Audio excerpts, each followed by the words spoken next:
Well, Happy New Year, everybody. It's your friend Joseph Craven here with, well, I can't really say the weekly Pessimist now, can I? An edition of what used to be the weekly Pessimist. This is the Mississippi State-centered production for Running Out the Clock Sports. I'm pleased that the season is over, but I'm also pleased that I have the chance to sit down and actually record another one of these episodes. It has been a very busy time of year for me between work, holidays, travel, all of the above. So, this podcast that I do for free and, don't get paid for, just do it for fun. It kind of has to take a backseat. Some of the more important things, whatever. It's all good. I'm here, and we're going to do right now quick summations, Well, not quick. We're going to talk in detail of summations of the horrendous travesty to college football that was the Outback Bowl of this year. And along with that, sum up the entire football season as a whole, and then, talk a little bit of basketball because it's much more pleasant. So looking at the Outback Bowl, it's simple to sum it up. It's simple. You had bad play calling. You had a bad offensive line production. You had bad performances from the wide receivers. And, perhaps the most blatantly slanted and biased officiating since, the Kentucky game from earlier in this year, honestly. But, that's what it comes down to. You look at that game, and it's this incredible combination of things. I don't even want to say not going Mississippi State's way, because it's not like there were a lot of bad breaks. There were some very bad plays that went someone else's way. But those were the players there were people responsible for it. In the Kentucky game, there was a lot of stuff that just was unexplainable, that went wrong. But it's even if that stuff went totally right, you still would have terrible officiating. You still would have a lot of terrible mistakes by players that derail everything. You still would have an absolutely atrocious game plan from the coaching staff. You still would have that. And it was almost the same thing with the Outback Bowl here in this particular game. And we could talk about some of the controversies surrounding, for example, Kylan Hill, whether or not he should have been allowed back in the game, whether he was actually knocked unconscious as it was first reported, or if that was misreported by Molly McGrath on the sidelines. She did tweet out afterwards that, according to the medical staff, he did not actually lose consciousness, but was just woozy. The quote was, she reported what she saw. And, that's her job. That's what she's there to do. So it's not really her fault if she got it wrong. But that's a big if. We don't know for sure. We can only know what, it appeared to be. We can only know what the coaching staff said afterwards. If we trust the coaching staff entirely, then, okay, he passed concussion protocol, so on and so forth. But do you even want to really risk that at that point in time? Should you even risk putting a player back out there who has a possible head injury, a possible concussion, and was possibly knocked unconscious? Do you even want to risk that? And common sense says no, because it's not like this was it's not like this was the starting quarterback, and we'll talk more about him and his performance in a little bit here, but this is the running back who, by all accounts, if it were not for the coaching change, would still be the backup running back. There's a really good running back there in Aries Williams.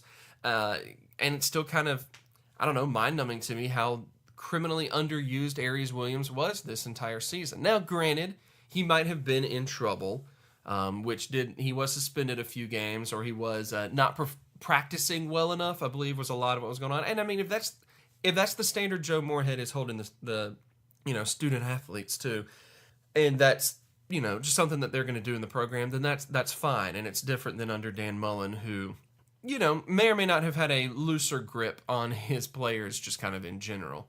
But at the end of the day, it just seemed completely unnecessary to put Kylan Hill back in the game when he may or may not have been injured like that.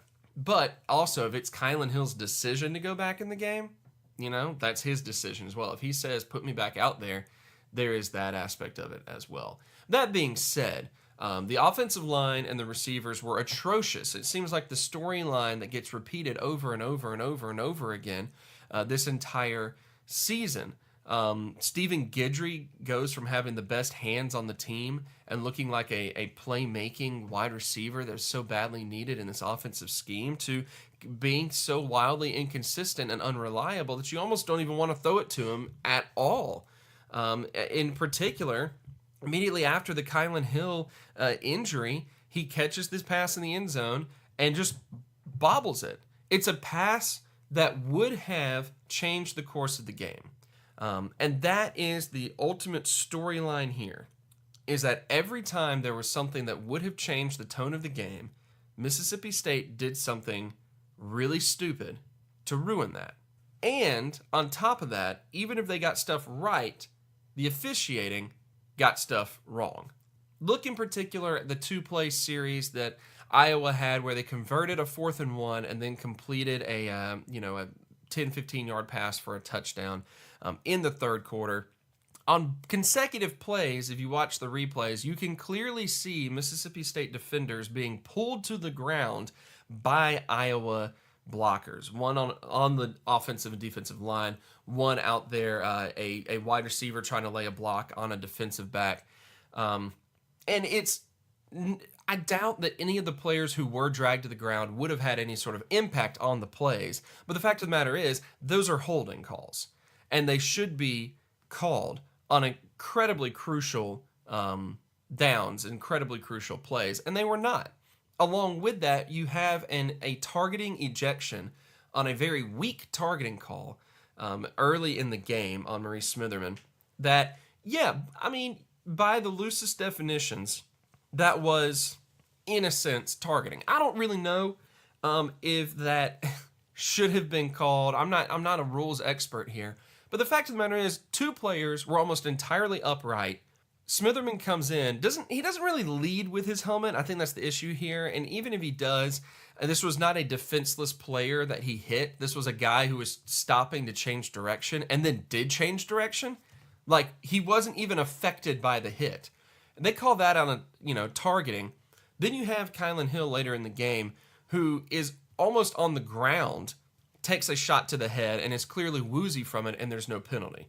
So that is one of the biggest storylines. You can't overlook it. And if you listen to ROTC at all, I'm all about some good old-fashioned conspiracy theories. And I think in particular, it's easy to look at officiating, and you have to address the fact that at the end of the day, officials are people. Officials can be influenced by biases, by attitudes at the time, by money in the worst case scenarios.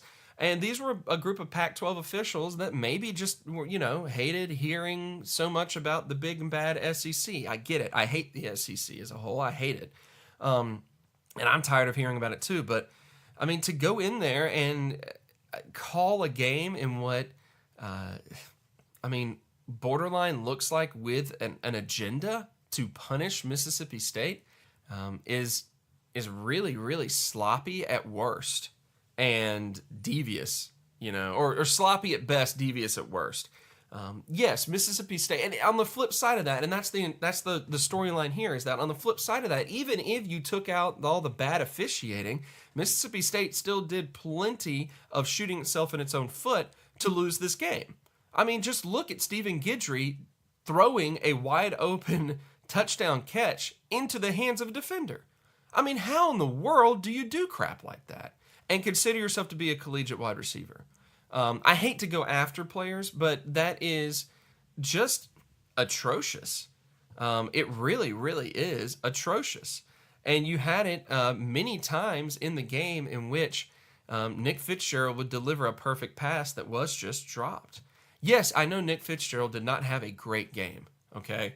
And, I'm 90% of the time, I'm going to, defend Fitzgerald because this was really not, most of the stuff that goes on, it's not his fault. Yeah, he had some issues. Yeah, he had some things that were his fault. Yes, all of that. But you don't hit a wide open wide receiver right in the chest and have the ball get, thrown up in the air and it be your fault. You don't have the weird screenplay bobbled pass that just happened to land in a defensive line. You don't have that be your fault. And then you don't have 3 plays at the goal line after Guidry barely loses his balance and falls on the 1-yard line. You don't have 3 plays at the goal line that are, called runs up the middle and that be entirely your fault. If we look at that, the first play in particular was a read option run. There was a linebacker that jumped right off to the outside and was, covering the running backs. I forget which running back was in at the time. I think it was Kylan Hill, but was covering the running back route there. So Fitzgerald thought it might be the best idea to keep the ball and run it up the middle. That's on Fitz. If he hands that off, you have a better opportunity of the running back being able to burn the linebacker on the edge, as opposed to going up against an Iowa defensive line that had been embarrassing the Mississippi State offensive line the entire game. That was probably the one aspect of the game that Iowa did very, very well, is their defensive line was outstanding.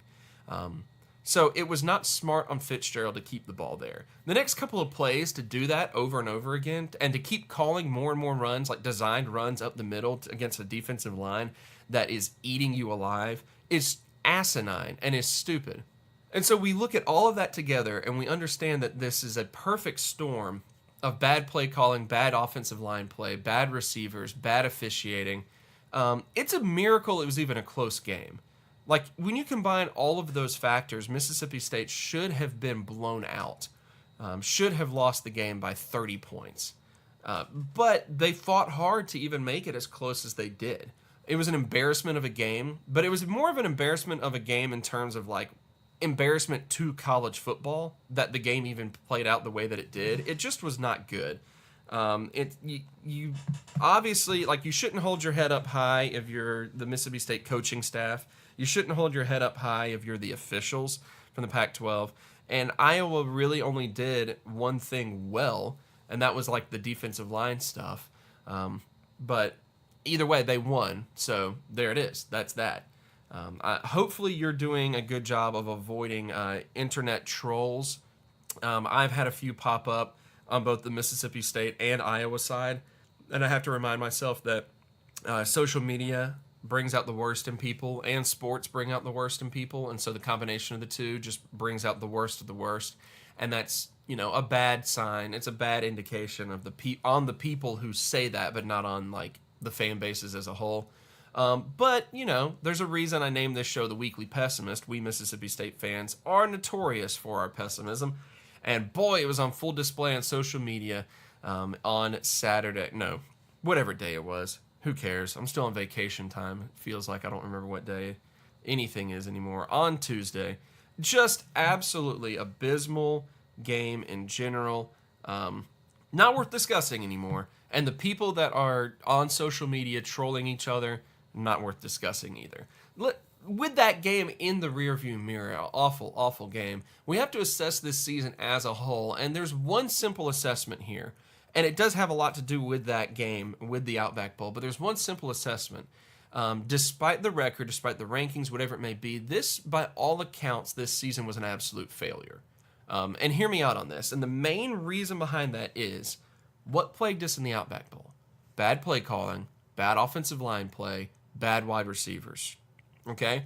And then bad penalty, bad decisions, making a stop and doing a throat-slashing motion. That has been illegal since at the beginning of time. You cannot do crap like that. Illegal substitution stuff, that's entirely on the team for doing that.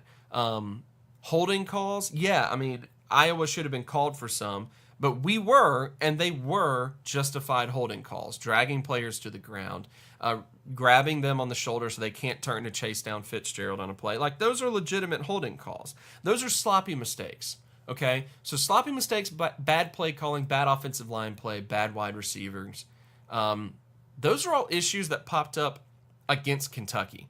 Those are all issues that have been prominent at the beginning of the season and were never addressed all the way up to the end.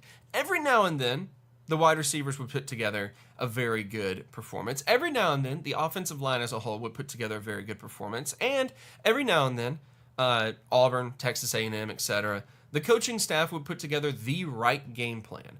But for the most part in this entire season, the coaching staff kept trying to fit a square peg in a round hole in terms of the scheme and the style, and the compared to the strengths of the entire team as a whole.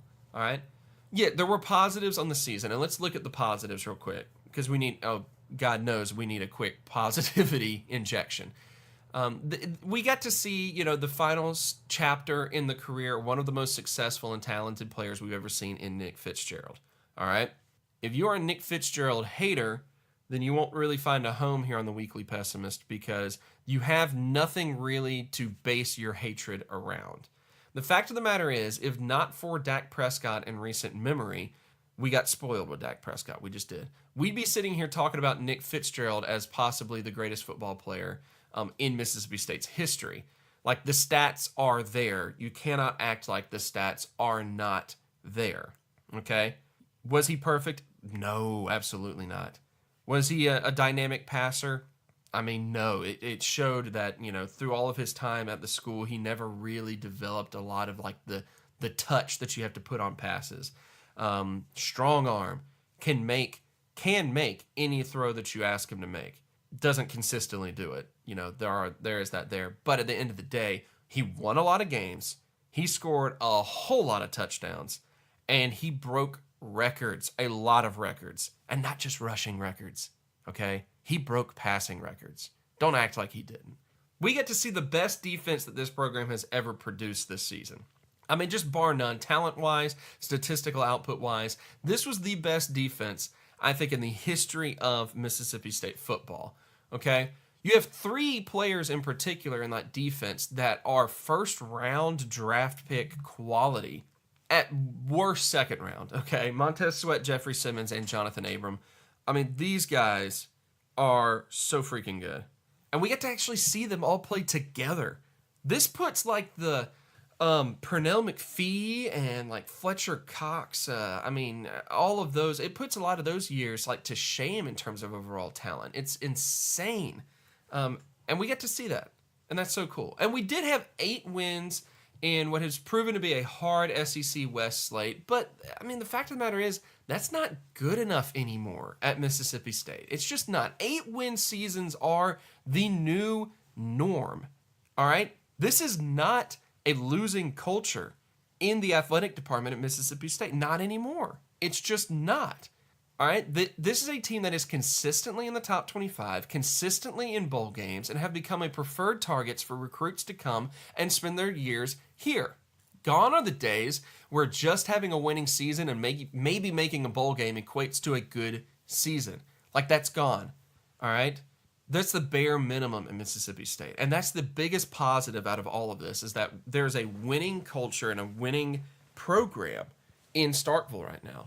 If you're one of those fans that the Weekly Pessimist is quite frankly named after, and says and hears all of this and says something like, oh, well, that's not true. Things always go poorly for us. We have to be satisfied and not be embarrassed. We don't ever have all the quote unquote resources, that compete with larger programs. If you're someone who, thinks that way still, then do everyone a favor, hang up your maroon, hand it over to someone else that looks and actually appreciates where the program is and wants to push them to a higher standard and a higher rate of performance, because that's where Mississippi State is right now. This is not a losing culture that is lucky to have a winning season every now and then. It's just not. And we can't settle for the status quo of 15 years ago in order to, build a program off of that.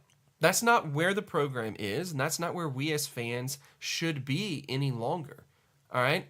We're in the healthiest place that we could possibly be in terms of athletics as a whole. Consistently ranked in football polls, an elite women's basketball program, a men's program that's ranked again, trending upwards, pulling in good recruits, looking like they're going to be one of the best teams in the conference. Baseball is still very good, and just finishing construction on like the holy land of college baseball in brand new Dudy Noble Field. Like, we are in the golden era of Mississippi State athletics as a whole. Okay? And that is largely why this football season low-key sucked. It just did.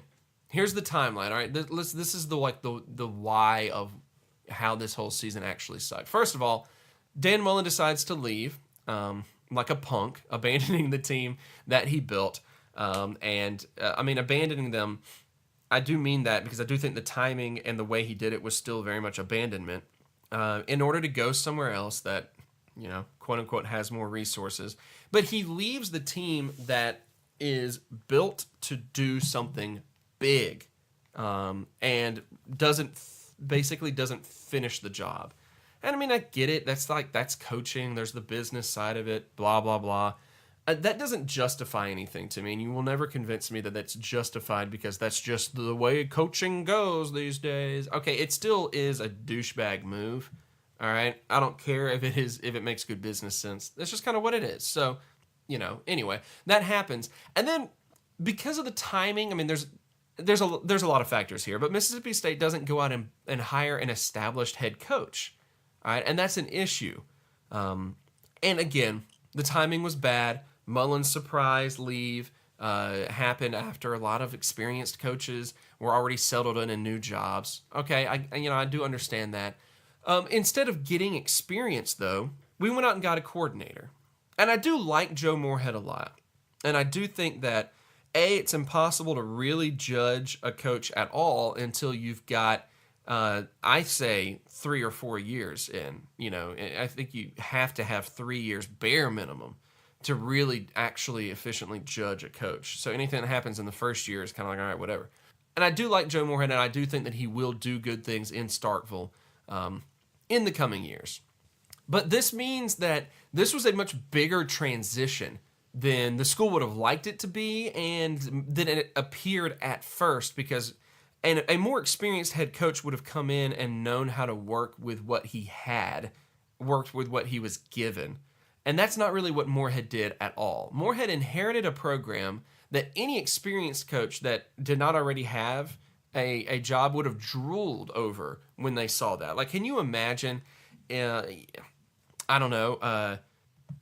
Chip Kelly, for example, instead of going to UCLA, which as it turns out was in total shambles, instead goes to a top 25 program that returns a significant amount of starters.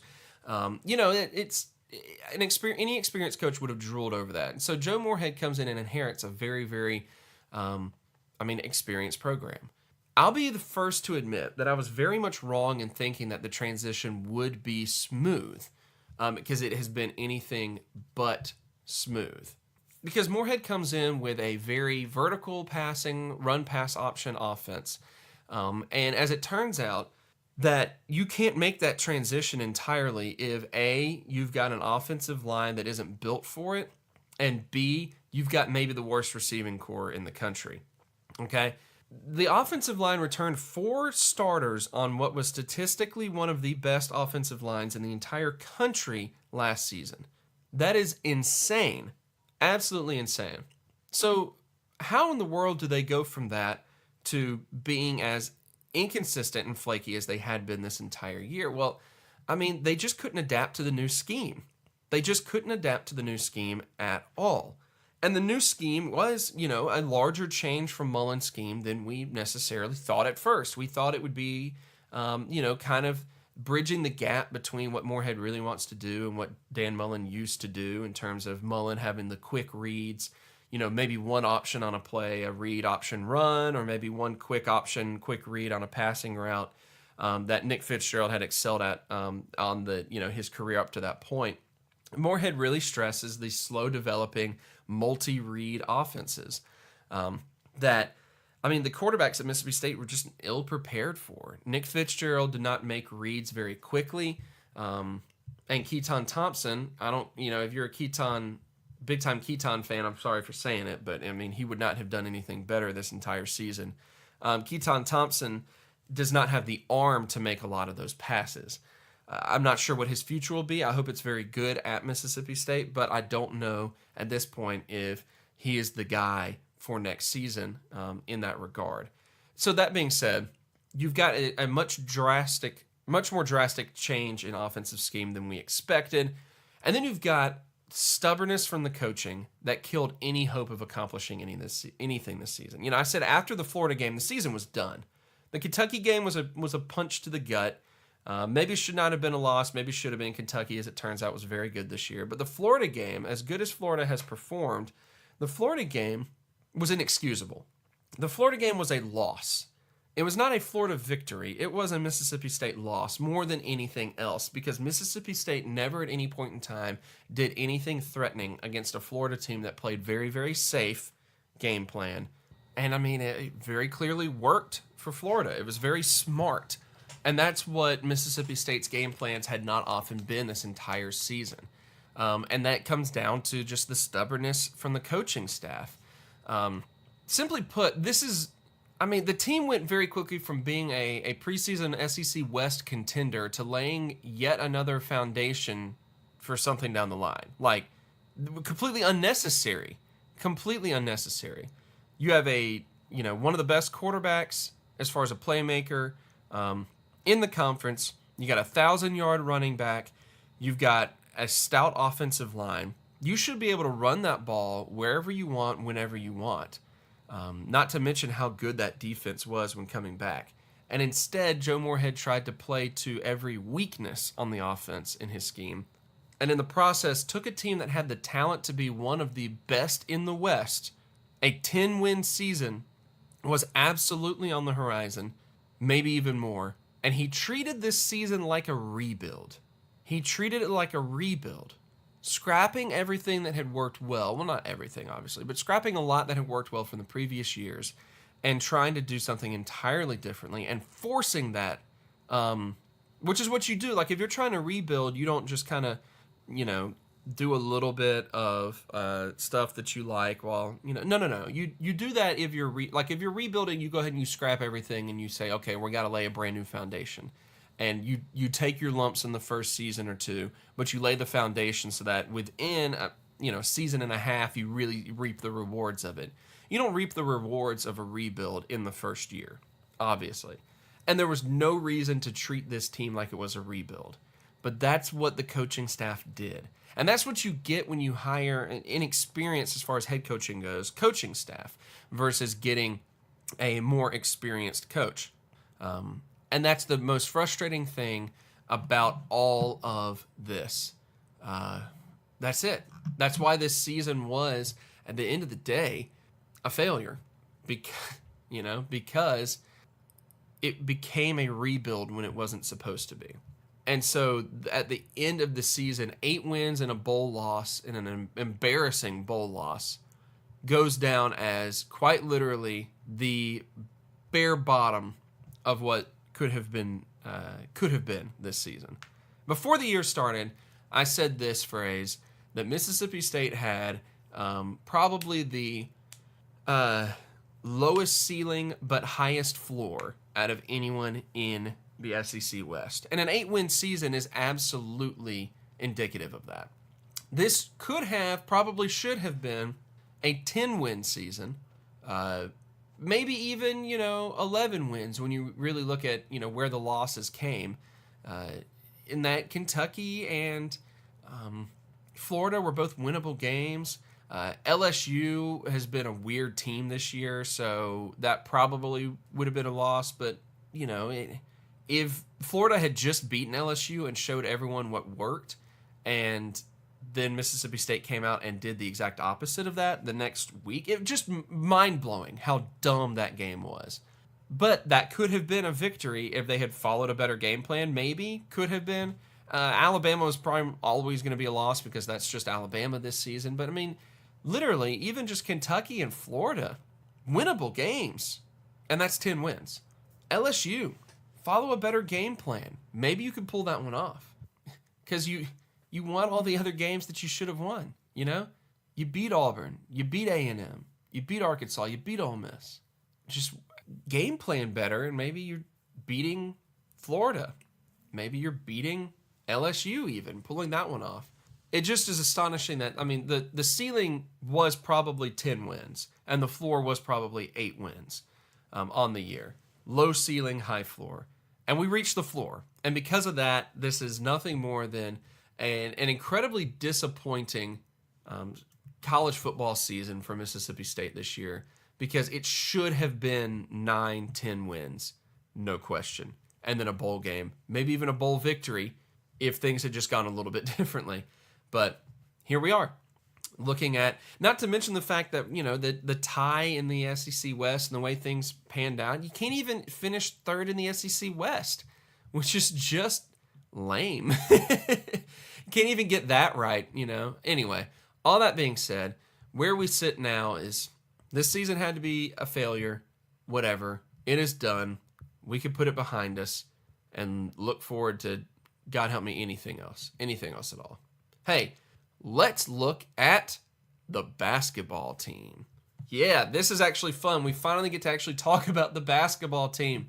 Man, what a fun team this is. And the impression of the team getting to the end of non-conference is that this is a team that knows how to win right now. They just know how to win, okay?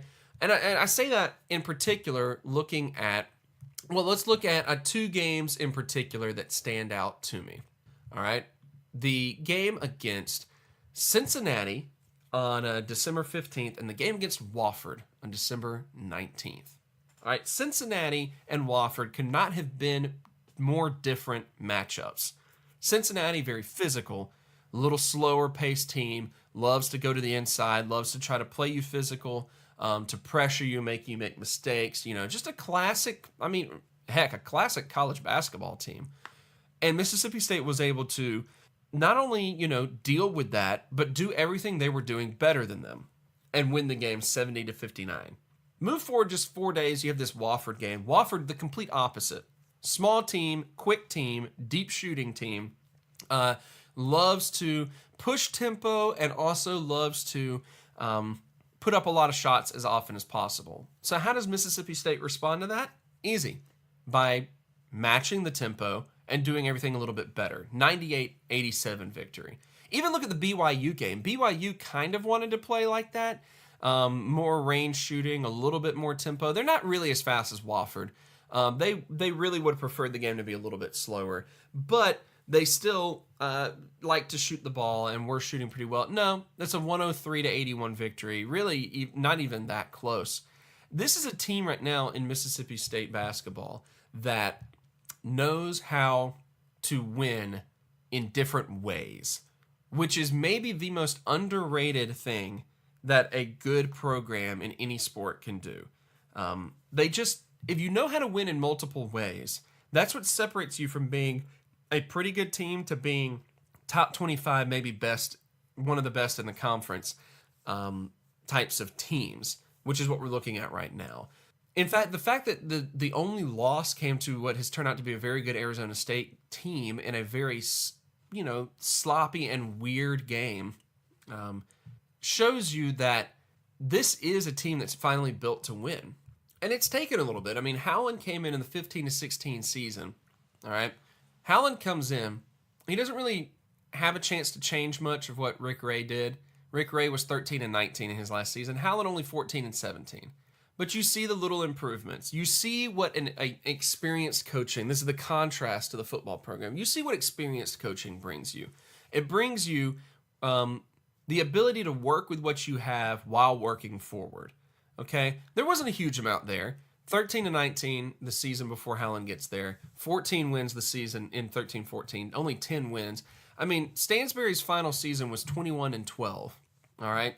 Let's not act like Rick Stansbury left the program in complete disarray. Rick Ray didn't really do very many good things once he got there. But he tried to rebuild. Ben Howland comes in and takes what little bit Rick Ray had left him and starts building with that. It's not a rebuild. It's just a continual build based off of what was already there. Now, getting through the non-conference with only one loss is really great. Just in general. Obviously, things don't, stop there. And conference play is going to be very, very interesting, considering how good some of the teams in the conference have looked. Looking at Tennessee in particular, who it just always surprises me to see how well they actually are doing. But what's very, very interesting about this is that this is a team that is only going to realistically lose two guys. And obviously, Quindary Weatherspoon and Eric Holman are very, very invaluable players to what to the program. Holman in particular, I mean, an absolute steal of a player. Not in anyone's top 100 as far as ranking goes, anything like that, and has just been a phenomenal player for his entire year, or his entire career. There we go, that's what I meant to say. Right now, of course, averaging a very nice 12.5 points and 8.6 rebounds per game. Very underrated rebounder and very underrated passer. Quindary Weatherspoon, of course, you can't overstate how important he's been to the program. But, I mean, you look at the rest of the team. Now, Lamar Peters, I don't know where the draft talk with Lamar Peters sits right now. He had been a guy that had gotten quite a bit of draft look. Last year in particular, I remember him getting a lot. So this year, it could be that there's enough incentive for him to forego his senior season and come out. But you still got Tyson Carter, who has become more and more consistent. You've still got Nick Weatherspoon, who would be a rising junior, who I don't think has any necessary pro aspirations right now. You got rising junior Abdul Adu, who puts in more and more quality minutes every time he's in there. He's going to get there in terms of consistency, but also just refining what he's able to do. He'll get there. Let's not forget that, I mean, some role players will see more valuable playing time after this year if they stick around. E.J. Datcher will probably will jump back into a standard rotation in the post as far as being probably the main backup to Abdul Adu from a physicality standpoint. Keyshawn Fazell has, of course, been in the rotation, doing kind of the do-it-all forward, or do a little bit of everything forward, more like. It'd be very interesting to see what happens once after the year is done and Jethro Tshumpa can actually play for Mississippi State. He's the 6'10 transfer that is not in the rotation right now. But, I mean, Reggie Perry, Robert Woodard, the freshmen right now that are looking like really, really good forwards, to see what happens with them moving forward as well. I mean, there's so much returning talent to this team that, you pull in a couple more freshmen this next season, keep growing that, and I mean, this could be a return to glory for Mississippi State basketball in terms of being, it's not the SEC West anymore, but the team in the SEC West. Very, very promising future, not just promising in terms of this season, because this is the most experienced team in terms of talent goes in particular. This is the most talented, experienced team. We've had, obviously more experienced teams in the past, but this is the most experienced team that we've had under Ben Howland. And not only that, but they still return almost everyone moving forward. Really, really cool to see what's happening there. It'll be interesting as conference play goes on, and we'll have more specifics to discuss in the conference itself. But as for now, that's going to wrap up this episode of the Weekly Pessimist. Just my quick observations on the basketball team being that the future is still very bright while this season is still very, very good. But what sets this team apart is that they can win in multiple ways. And that is what you want in not just a winning team, but in a championship standard team. You want the ability to win in multiple ways.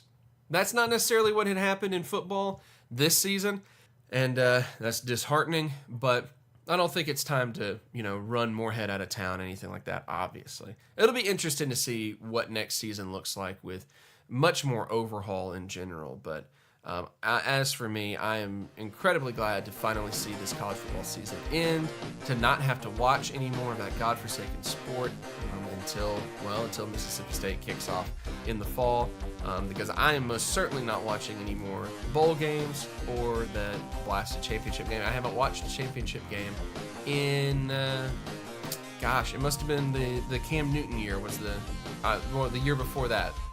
Was when I actually watched the game. I did not watch the Cam Newton year. So I have not watched a championship game in a long, long time, and I'm so glad that I get to continue that tradition this year as well. Hey, I'm your friend Joseph Craven. Sorry for being such a Debbie Downer on this episode, but this is the Weekly Pessimist, and I guess today I am the pessimist in question. I'll see you next time. Thanks for listening to this, and hopefully we'll have more ROTC content coming at you very soon. Love you. Bye.